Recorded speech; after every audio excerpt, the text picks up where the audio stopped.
Talarak Foundation is a wildlife conservation NGO. We were a captive NGO which held animals in enclosures, aviaries for rescue and rehabilitation. So the idea was protecting wildlife through this rescue and rehabilitation. Our two main sites, West Visayas Park and Mandai Nature Reserve, are kind of, as I mentioned, with the one plan approach. They are two sides of the conservation coin.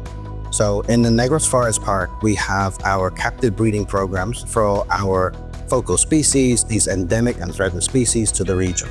At that site, we're able to maintain these populations of genetically distinct individuals, which means you can breed amongst them and you maintain good quality animals without having inbreeding problems or genetic issues in the future.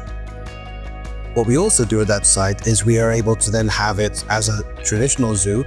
We can have visitors come to see them and learn about these animals. It gives us a really good opportunity to have that upfront visualization and interactive education from members of the public who may have never even heard of some of these species that live on their doorstep.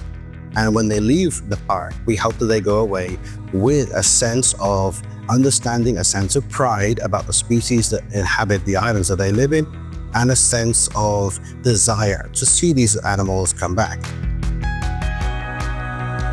Philippines is archipelago, and like its cousin country, Indonesia, it's got high levels of biodiversity and endemism, which means that each island in the Philippines has its own subset of species unique only to the island. We're now here in Negros. And so why is Philippines important for us? For the very fact that the high levels of diversity and endemism means that whatever it's here in Negros is found nowhere else and deserves our protection.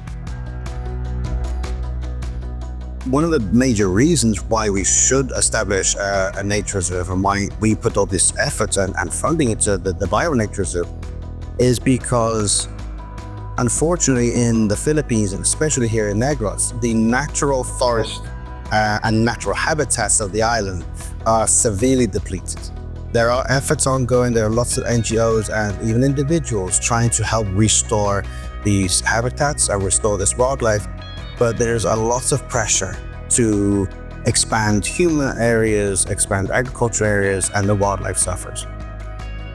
The most challenging things I find with working here is the animals. Working with the animals, sure, it's physically demanding, but people fail to see that actually dealing with the communities is way harder than dealing with animals. Because animals, to an extent, are quite predictable, but with people, you need to learn nuances in different areas. It's different.